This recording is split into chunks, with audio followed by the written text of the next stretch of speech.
I'd like to make a public service announcement, which is that Save British Farming, a grassroots organisation, has arranged a protest in London for the 10th of February.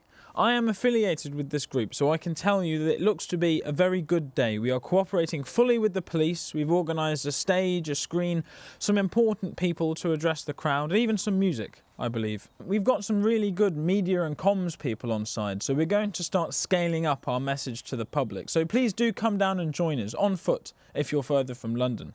We, as protest organisers, will provide placards. Probably this one, a slightly cheeky play on the title of Labour's manifesto, with the Save British Farming hashtag identifying that it's from us.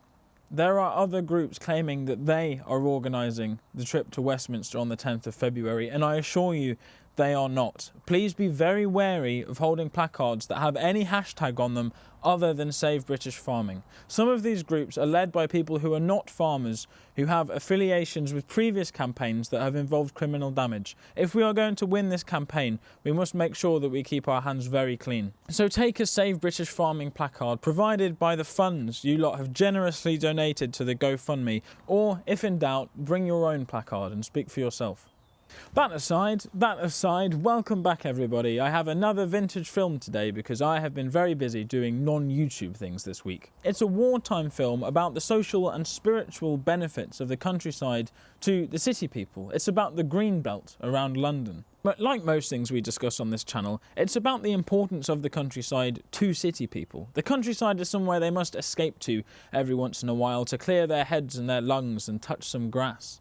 From a farmer's perspective, running a rural business in a national park or a green belt, these spaces that are preserved for the enjoyment of city people, actually kind of sucks. If you want to put up a new shed to make use of new technologies and stay competitive, there's restrictions to stop you doing that. Because these places were supposed to stay green and spacious to fit the townsperson's vision of what the countryside should be.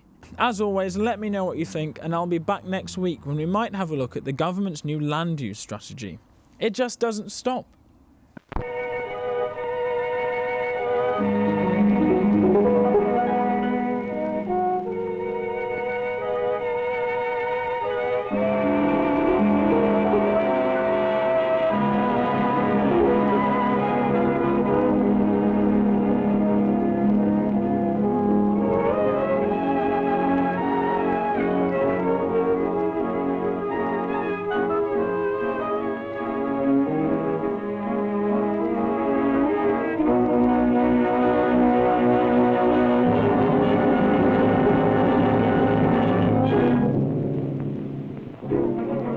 Year by year, the boundaries of London march forward, pushing the countryside farther and farther away from the city's inner ring.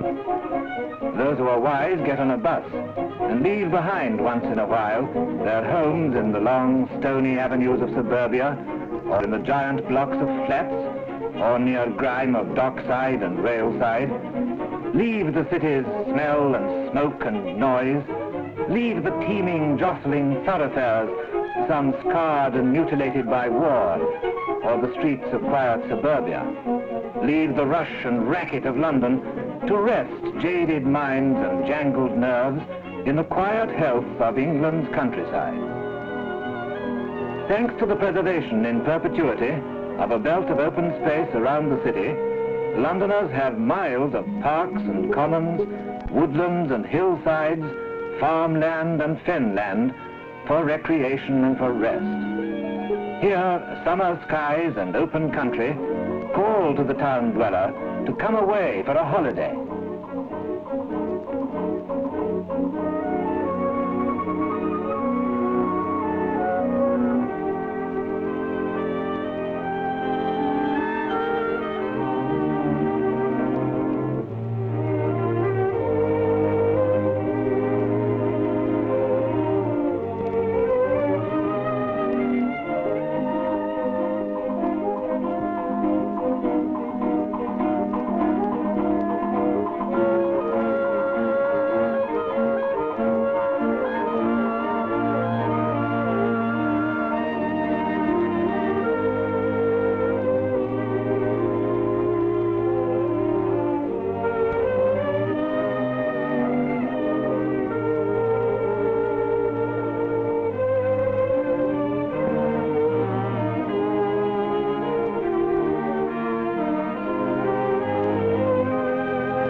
day draws to its close. It's time to start homewards, to leave the peace and purity of the countryside and return to the wartime city, its darkened streets, its busy, throbbing life that slows down with nightfall, making way for the harsher, discordant sounds of war. The girdle of green round London is more precious today than ever it was before. These rare days in field or park or forest help to give the people strength to endure.